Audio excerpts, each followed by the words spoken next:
A ver, chicos, buenos días. Nuevamente nos encontramos a través del enlace del Zoom y el día de hoy vamos a desarrollar la monarquía del siglo XVI, ¿no? ¿Se acuerda muy bien? La semana pasada estuvimos hablando de este personaje llamado Carlos I o Carlos V, ¿no? El cual representó el personaje clave, ¿no?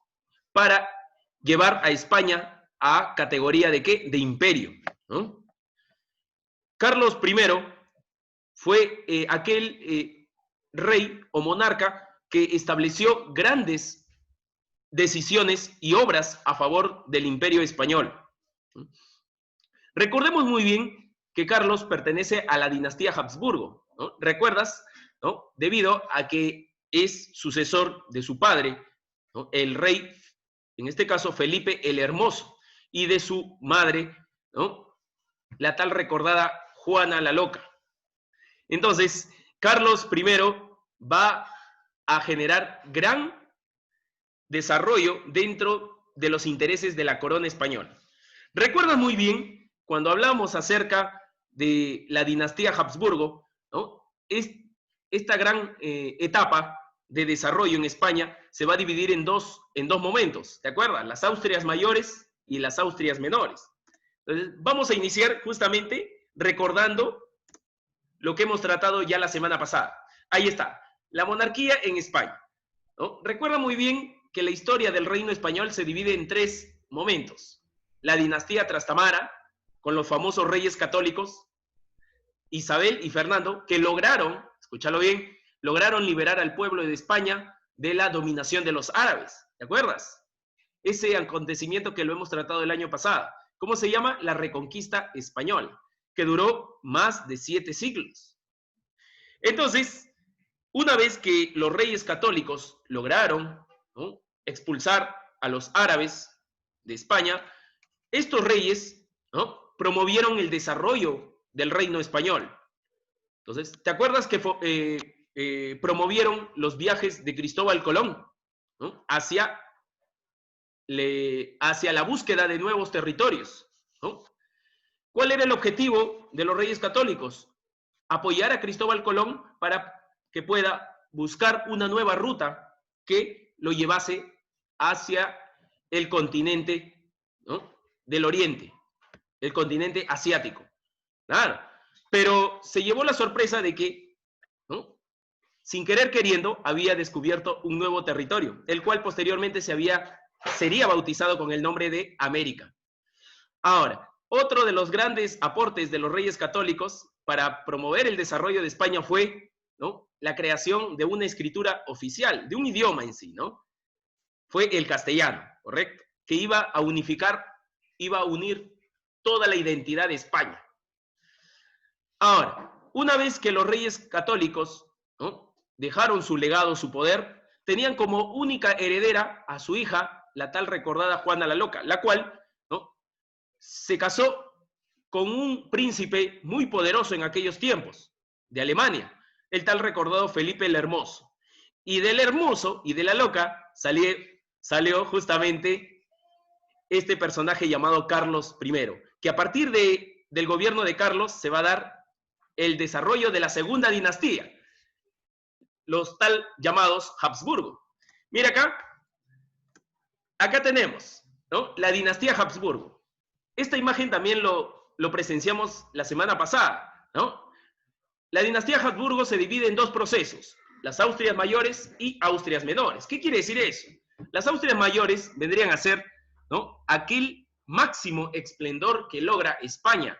¿Con qué reyes? Con Carlos, ¿no?, el gran emperador, y su hijo Felipe II, el protector de la religión católica. Ya lo vamos a ver en breves momentos. Y por el otro proceso tenemos a las Austrias menores. ¿Y qué significa Austrias menores? La caída del imperio. ¿Por qué? Por el mal gobierno de los reyes. Ahí están los nombres: Felipe III, Felipe IV y Carlos II. Vamos a continuar con las Austrias mayores. Ya la semana pasada hablamos todo acerca de Carlos y cómo dejó su poder a su hijo.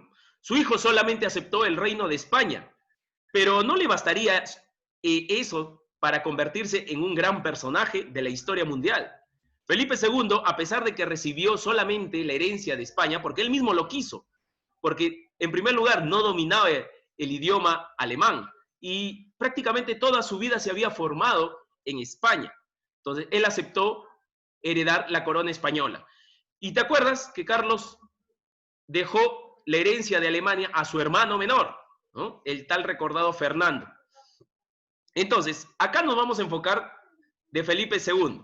Felipe II fue heredero, como dice ahí, de la región española, pero durante su época de gobierno va a obtener grandes territorios, sí, va a ser más grande el poderoso imperio de España.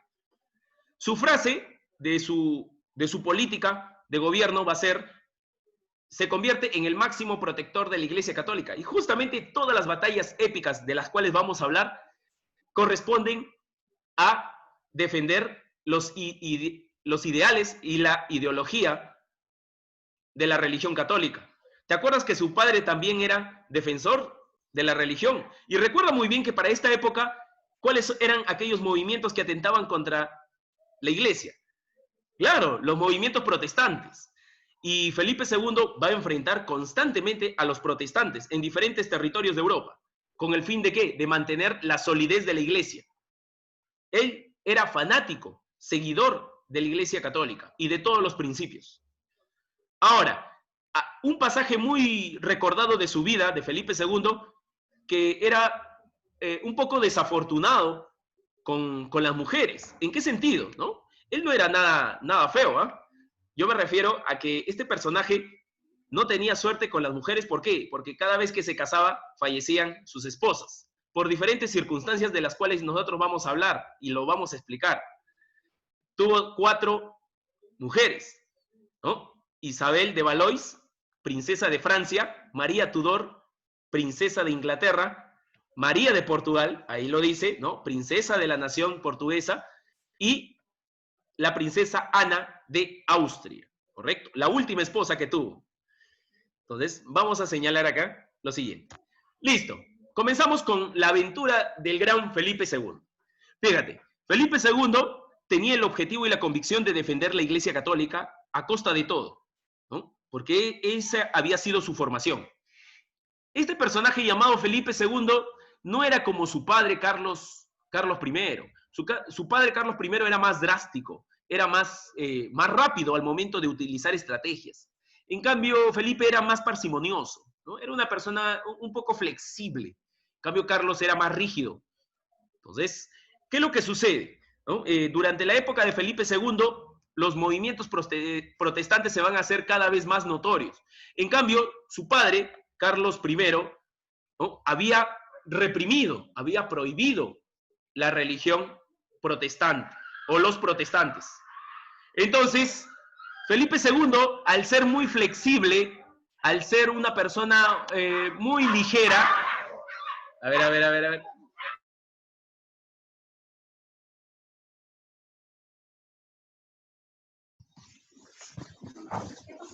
A ver, chicos, disculpen por la interrupción. Ahora sí.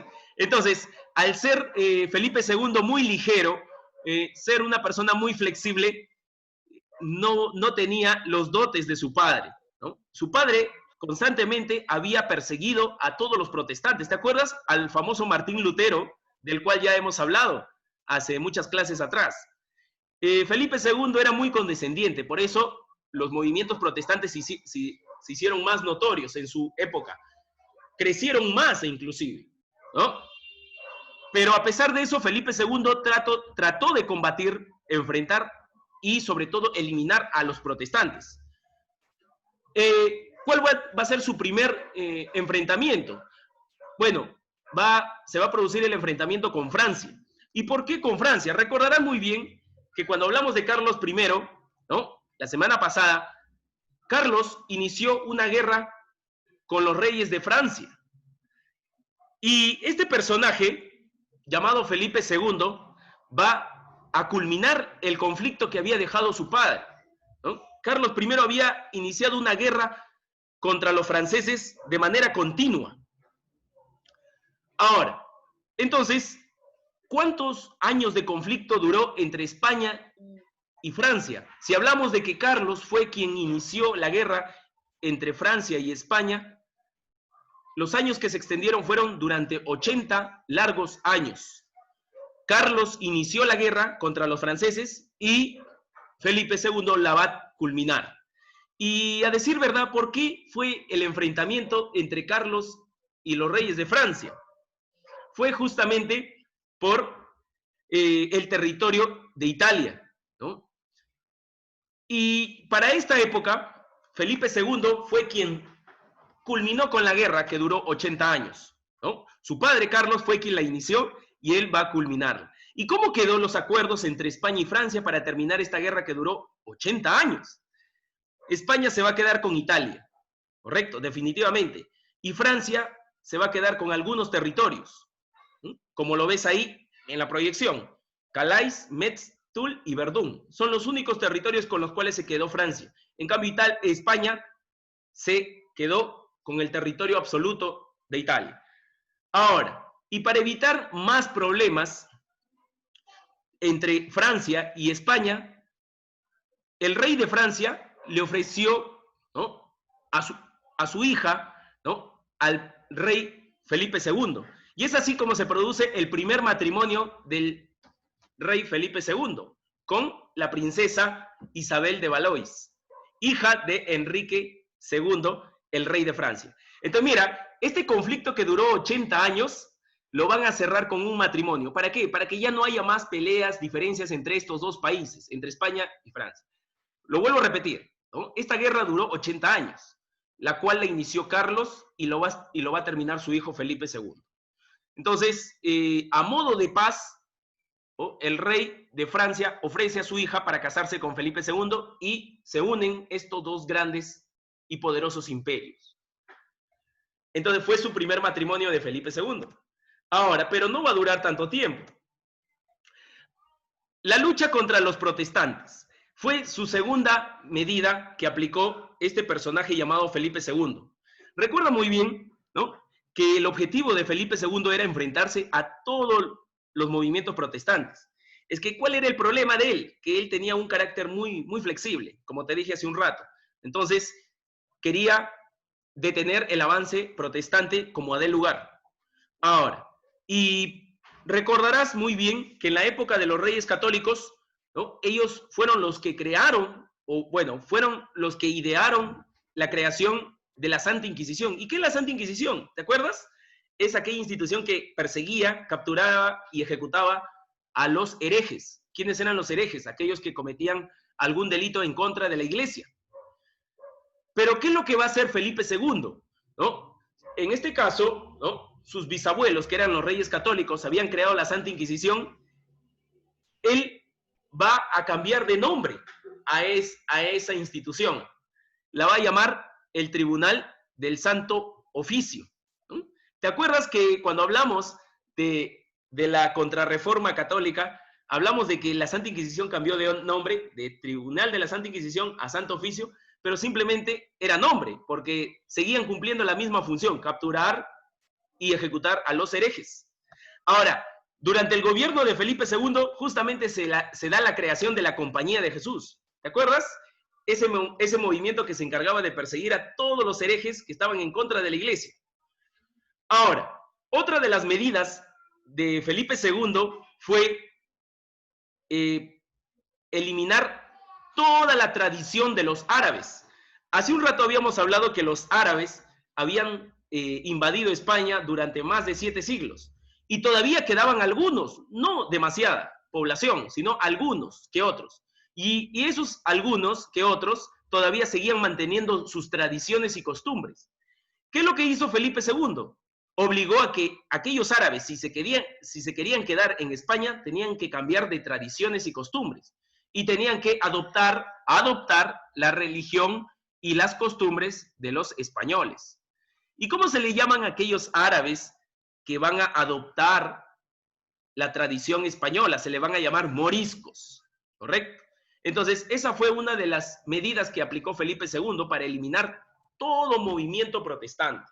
De manera desesperada, Felipe II trató de mejorar la situación porque sabía que se le estaba escapando de las manos. Era muy flexible y los protestantes habían avanzado. Ahora, pero todos los árabes no aceptaron esa decisión, esa medida. Muchos de ellos murieron porque se negaron ¿a qué? A adoptar la cultura de los españoles.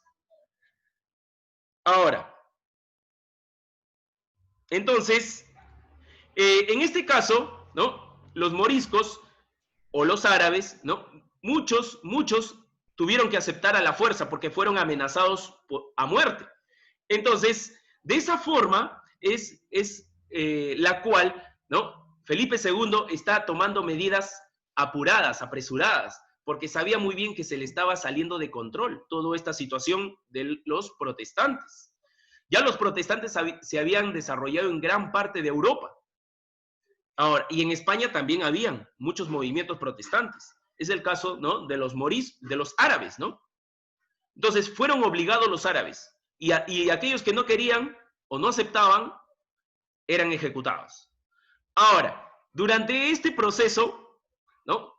Contra la lucha de los protestantes en España, Felipe II se queda viudo, muere su esposa Isabel, debido a que en Francia se levantaron los protestantes. Una de las víctimas de esos movimientos protestantes fue su esposa de Felipe II. Fue asesinada debido a que ella era católica, pues. Y los protestantes aberraban, odiaban a los católicos. Y Francia era uno de las regiones, era uno de los países que en aquellos tiempos había avanzado bastante lo que vendría a ser el protestantismo. Pero Felipe II no se va a quedar solo, ¿no? Va a durar muy poco tiempo, ya que de nuevo se va a casar, ¿no? Con otra princesa, ¿no? En este caso, en Inglaterra, ¿no? Va a casarse con María Tudor. ¿Y quién era María Tudor? Era nada más y nada menos la hija del tal recordado Enrique VIII. ¿Te acuerdas? Aquel que formó su propia religión, el anglicanismo, claro.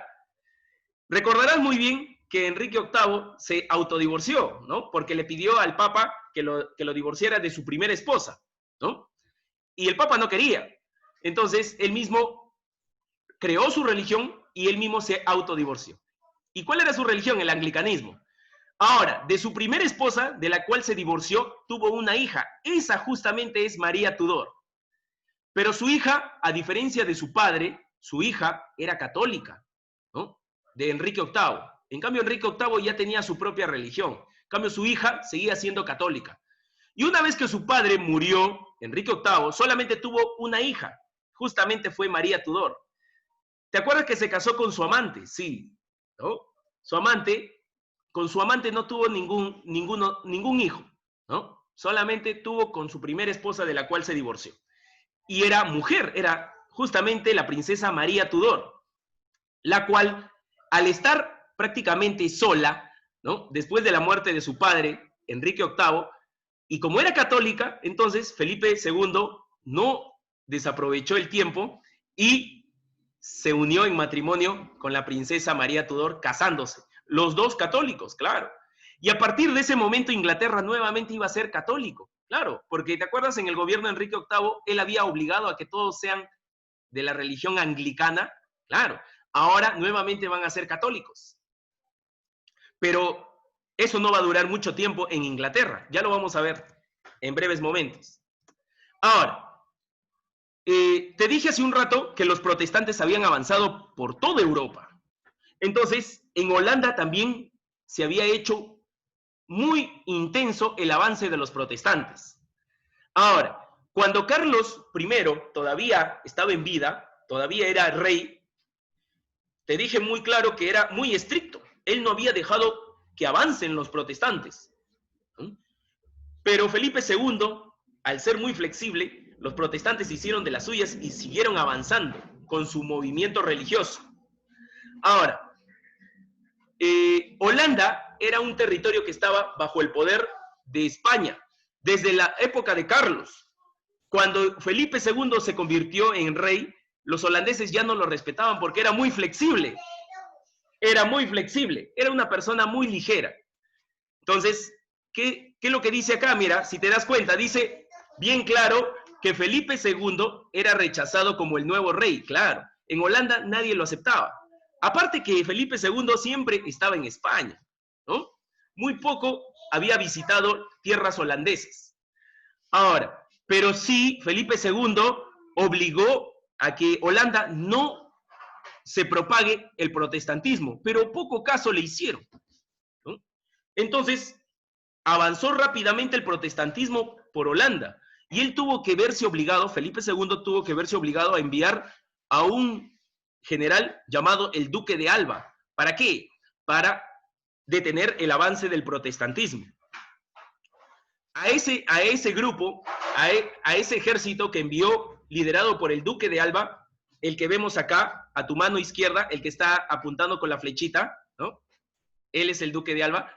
No se preocupen, cuando les envíe las diapositivas lo voy a escribir en la parte baja. Entonces, este personaje fue enviado por Felipe II desde España a Holanda para detener a los protestantes. Los protestantes en Holanda también tenían un líder. ¿Quién era ese? Era Guillermo de Orange. Acá está, este personaje es. Entonces, una vez que el Duque de Alba llegó a Holanda, trató de detener el avance de los protestantes liderados por Guillermo de Orange. Pero fue inútil.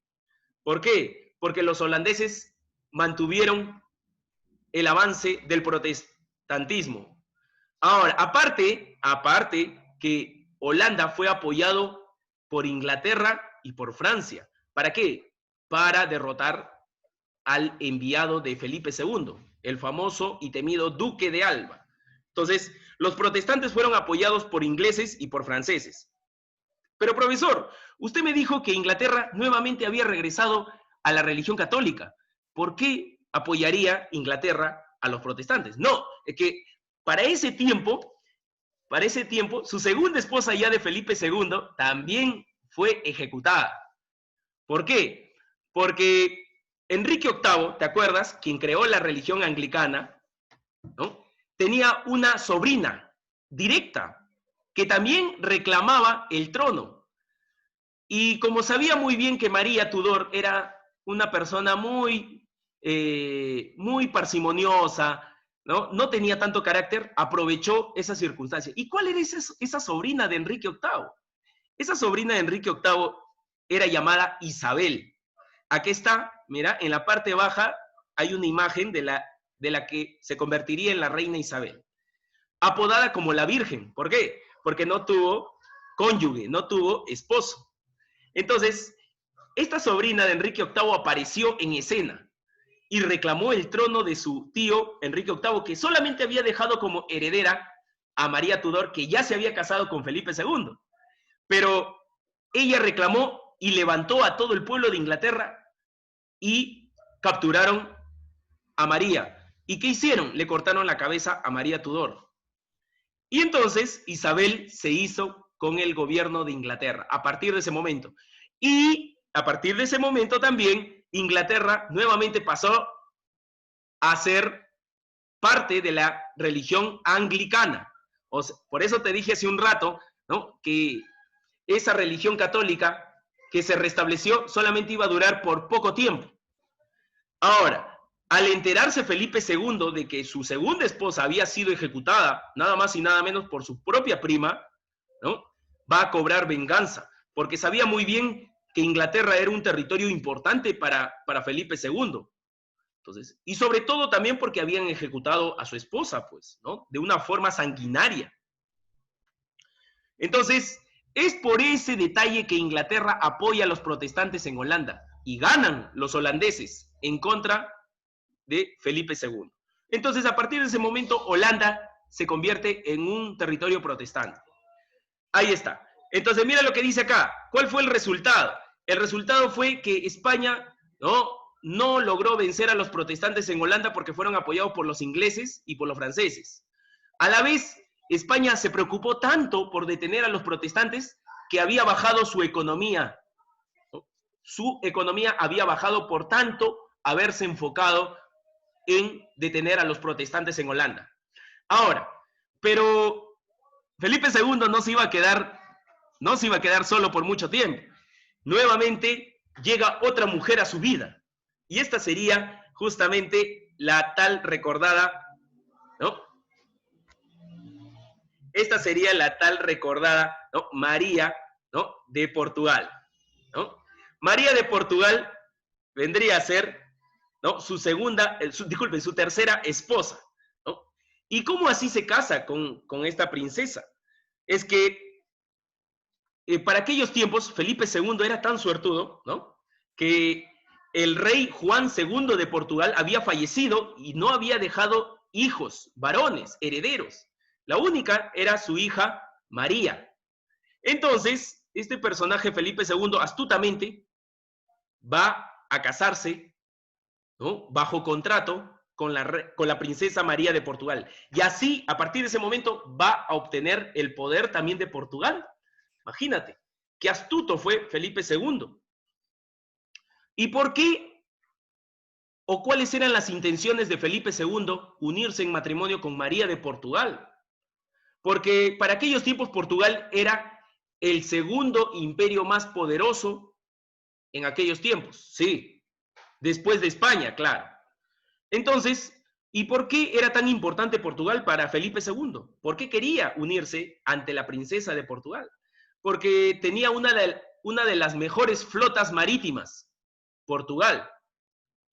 Ahora, entonces se unieron en matrimonio, ¿no?, tanto España y Portugal, tanto Felipe II y la princesa María. Ahora, y una vez que se unieron, España y Portugal formaron una fuerza incomparable, ¿no?, una fuerza marítima incomparable. Ahora, y una vez que Felipe II ya tenía el poder de Portugal, va a enviar un grupo de embarcaciones de 135 barcos, los cuales fueron bautizados por Felipe II como la Armada Invencible. ¿Hacia dónde? Hacia Inglaterra. ¿Recuerdas hace un momento que te dije que su segunda esposa había sido ejecutada por su propia prima, Isabel? Claro. Ahora Felipe II va a ir en búsqueda para recuperar el territorio de Inglaterra, que le había correspondido a su esposa ya fallecida. Entonces, ¿cuál va a ser el resultado? Una vez que estas embarcaciones, las 135 embarcaciones llegaron cerca de Inglaterra para tomarla nuevamente, Isabel no va a permitir la llegada de los españoles, va a atacar con todo su poderío, con todo su arsenal, llamando a su poderío la anti-armada. Si los españoles tenían su armada invencible, los ingleses tenían su anti-armada. O sea, el contraataque para evitar la invasión de los españoles.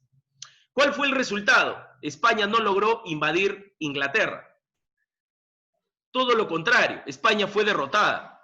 Pero no fue derrotada por el ataque de los ingleses, sino fue derrotado por los fenómenos naturales. Para aquellos tiempos se produjeron grandes tormentas. Esas tormentas prácticamente destruyeron gran parte de las embarcaciones de la famosa Armada Invencible. O sea, en pocas palabras, las embarcaciones que envió Felipe II no fueron derrotadas por los ingleses, sino por las propias tormentas que se generaron. Tenía tan mala suerte que no solamente fallecían sus mujeres, sino también hasta su propio ejército por un fenómeno natural. Ahora, entonces España no logró su cometido, ¿no? Ahora, y dentro del último punto, tenemos que España va a querer recuperar Francia. Recuerda muy bien que su primera esposa fue ejecutada, ¿no?, por los protestantes que habían avanzado en Francia.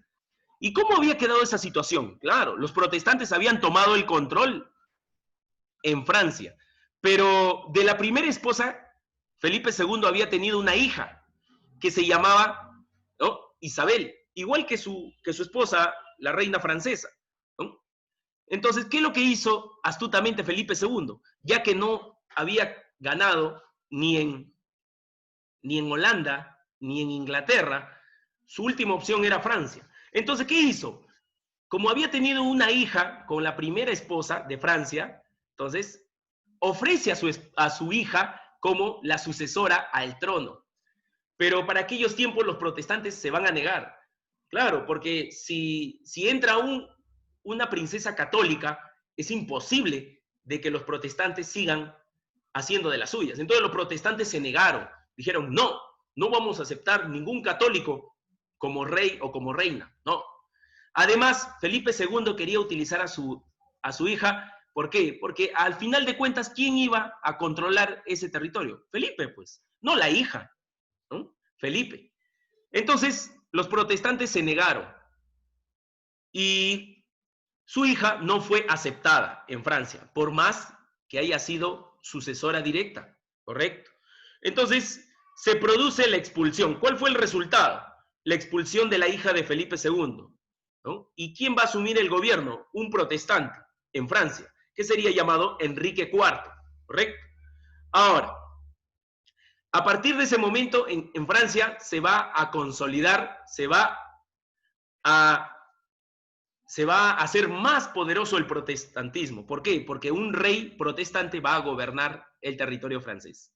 Entonces, fracasó también Felipe II, ¿no? Al querer que su hija tome el poder, ¿no? Se fue abajo su estrategia. Ahora, ¿qué sucede? ¿No? Su esposa, ¿no?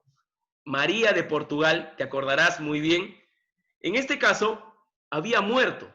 ¿Por qué? Porque en Portugal también avanzaron los protestantes y también fue ejecutada. Nuevamente se quedó viudo por tercera ocasión. Pero no se va a quedar nuevamente solo. Su último recurso de Felipe II fue contraer matrimonio con otra princesa que había sido heredera de la corona de Austria. Y esa era justamente Ana, la princesa de Austria, con la cual se casó por cuarta ocasión, ¿no? Entonces Felipe II no se iba a quedar por mucho tiempo solo. ¿Y por qué se casaba constantemente? Con el fin de obtener beneficio. Antes los matrimonios entre reyes eran por beneficio, ¿no? Eran por intereses, más que por amor, eran por intereses territoriales, eran por intereses económicos. Entonces, en función a eso,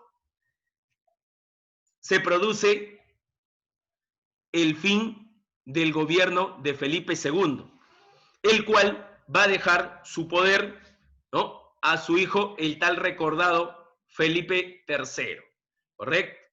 Y así comienza la época de la caída de España.